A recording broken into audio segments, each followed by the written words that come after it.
Dentro da tua geladeira tem muito frio ou pouco calor? E o que ondulatória tem a ver com frango assado? Tem ímãs no liquidificador? Por que deslizar no gelo é mais fácil que rolar no asfalto? E afinal, que relação tem entre o espelho e o escuro? Complicou? Simplifísica. Olá! Nosso planeta orbita ao redor do Sol, que é apenas uma das 100 bilhões de estrelas da nossa galáxia, a Via Láctea. Por sua vez, a Via Láctea é apenas uma entre as centenas de bilhões de galáxias do universo. Mas, como as galáxias foram descobertas? Como descobrimos que estamos no interior de uma delas? Esses e outros assuntos são o tema da palestra de hoje do professor José Eduardo Costa. Todos os meses, o Instituto de Física da URGS promove na Livraria Cultura palestras que visam aproximar a física do nosso cotidiano. Os melhores momentos desses encontros você acompanha aqui, no programa Simplifísica. Qual é o endereço da Terra dentro do universo? A Terra ela pode ser localizada como sendo o terceiro planeta do Sistema Solar. Ela está a 150 milhões de quilômetros do Sol. Essa distância, para ter uma ideia, a luz leva 8 minutos, em torno de 8 minutos, para vir do Sol até a Terra.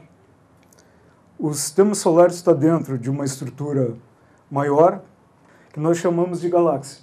Essa galáxia é um sistema contendo de 200 a 400 bilhões de estrelas, algumas menores que o Sol, outras maiores que o Sol.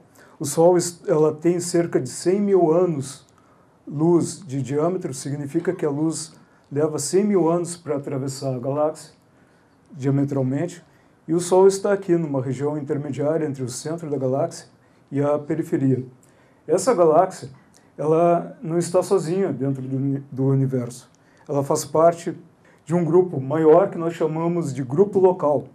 Ela tem várias companheiras ao redor da Via Láctea. Existem galáxias menores, como as pequenas nuvens de Magalhães e outras, e uma outra galáxia maior, um pouco mais afastada, que é a galáxia de Andrômeda. Esse grupo, que tem algumas dezenas de galáxias, ele faz parte de uma estrutura maior ainda, que nós chamamos de aglomerado de galáxias.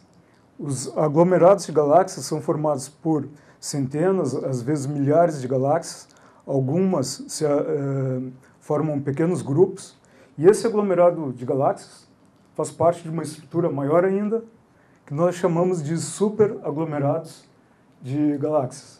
Um superaglomerado de galáxias pode conter vários aglomerados de galáxias, e vocês acham que termina aqui? Não, os superaglomerados de galáxias, eles fazem parte estão dentro de estruturas maiores ainda, que são os filamentos. Essas são as maiores estruturas que a gente conhece no universo. A matéria dentro do universo está distribuída na forma de filamentos, e os superaglomerados de galáxias estão localizados dentro desses filamentos. Então, quando os antigos olhavam para o céu, eles viam uma mancha meio esbranquiçada no céu, e eles não sabiam o que era isso. Essa mancha era chamada pelos romanos de Via Láctea, o caminho de leite, por ser meio leitosa. E, na verdade, ela é o disco da nossa galáxia, visto por nós que estamos aqui num planeta orbitando ao redor do Sol. Se vocês imaginarem um CD, o diâmetro do CD é proporcional à espessura do disco da galáxia. O Sol ele está a meia distância entre o centro e a periferia e a borda. E a maior parte das estrelas que a gente vê no céu estão muito próximas do Sol, dentro de um volume muito próximo aqui de onde está o Sol.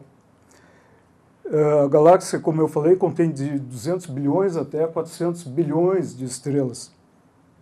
E quando nós olhamos na direção do disco, nós vemos essa mancha no céu, que era observada desde a antiguidade. Bom, como é que eles explicavam isso? As primeiras duas teorias que se tem registro foram de Anaxágoras e Demócritos, dois gregos, que viveram no século IV e III a.C., e eles sugeriram que a Via Láctea, essa mancha no céu, era formada por milhares de estrelas, só que muito distantes, estrelas como as estrelas que a gente vê no céu, só que muito distantes. Como elas são muitas e muito distantes, nós não conseguimos enxergar as estrelas individualmente, e o que se vê, então, seria uma mancha quase contínua, com uma luminosidade mais fraca, por elas estarem distantes, e isso explicaria, então, a Via Láctea. Um pouco mais tarde, no século seguinte, Aristóteles deu uma outra explicação, uma explicação que, segundo a qual a Via Láctea seria formada por estrelas muito próximas entre si, só que na região onde está a atmosfera. Aristóteles ele concebia o mundo como sendo uma esfera, a esfera celeste, a Terra estaria no centro, os planetas estariam orbitando dentro de esferas menores, circunscritas nessa esfera maior, e tudo que estava mais próximo da esfera celeste, da última esfera, seria perfeito, e as esferas mais próximas da Terra, nelas estariam as coisas mais mundanas, mais transitórias, e a Via Láctea, segundo ele, seria formada por estrelas similares às estrelas da esfera celeste, só que numa região mais próxima da Terra, uma esfera mais próxima da Terra.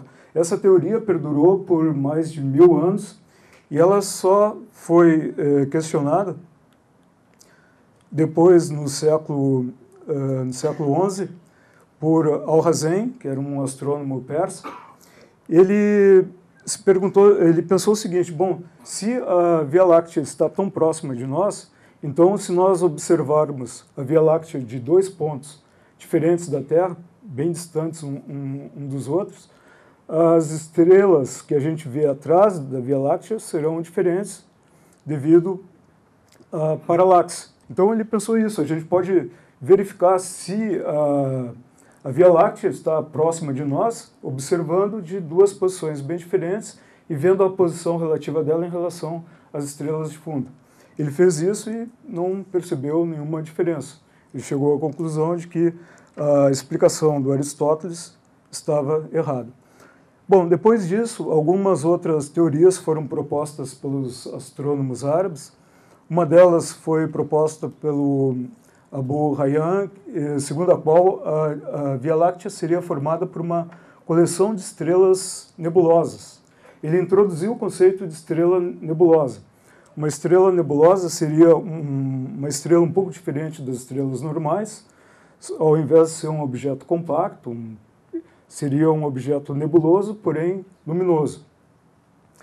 E depois, um outro astrônomo árabe, o Avenpasse, ele sugeriu que talvez a Via Láctea fosse formada por inúmeras estrelas distantes, porém, essa aparência contínua que a gente vê seria devido a uma refração causada pela atmosfera, quer dizer, um efeito da atmosfera da Terra.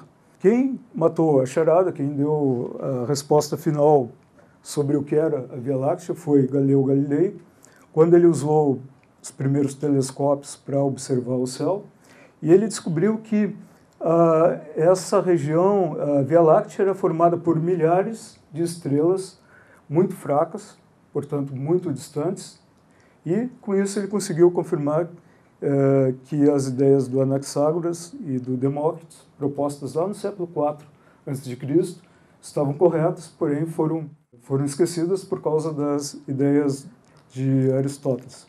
Essa observação do Galileu foi feita em 1610.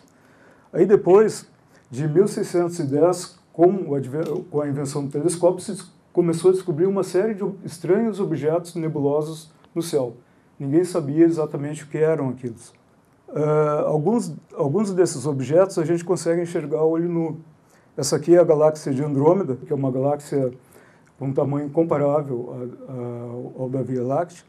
A gente consegue enxergar Andrômeda, ela parece uma manchinha esbranquiçada no céu. Alguns outros objetos, como aglomerados estelares globulares, que são formados por centenas de milhares de estrelas e que orbitam a Via Láctea, a gente também consegue enxergar. Só que nós não conseguimos enxergar as estrelas individualmente. Esse objeto parece uma mancha também, uma nebulosa. E fora esses, vários outros objetos foram sendo descobertos com os telescópios. A Andrômeda, por exemplo, ela já tinha sido observada antes de 905 a.C., e ela foi descrita pelo astrônomo árabe Abd al-Hanan, isso aí no ano de 964 d.C. Bom, com a descoberta desses objetos, isso aí começou a instigar alguns investigadores, cientistas e filósofos.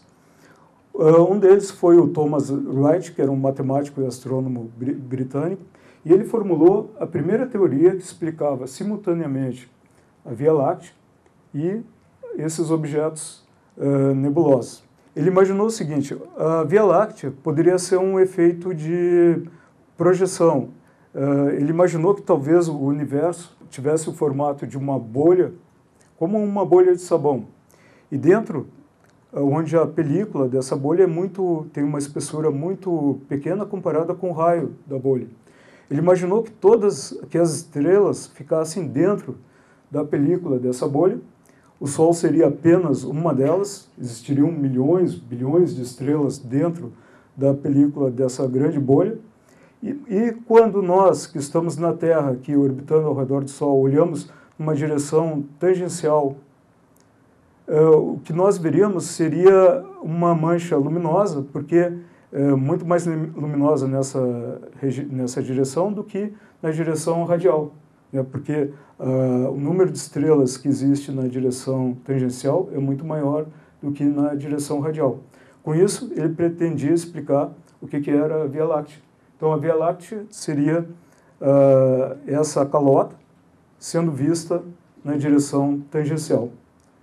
Bom, ele foi mais longe, ele imaginou o seguinte: e se ao invés de existir uma única estrutura desse tipo, existissem várias estruturas desse tipo? Isso poderia explicar, por exemplo, alguns dos objetos nebulosos que os astrônomos estavam observando no céu. Aí ele imaginou o seguinte: talvez o que a gente chama de universo contivesse um grande número dessas bolhas, desses universos bolhas, e que, vistos da Terra, devido à grande distância, pareceriam como objetos nebulosos e brilhantes. A uma grande distância, nós não conseguiríamos enxergar as estrelas de uma outra dessas bolhas. O que nós veríamos seria simplesmente um disco como esse aqui, luminoso. Então, o Thomas Wright propôs a primeira explicação que, ao mesmo tempo, o primeiro modelo que ao mesmo tempo conseguia explicar a Via Láctea e os objetos nebulosos que vinham sendo descobertos. Claro que estava errado. Mas ele inspirou outros pensadores, e um deles foi o Immanuel Kant.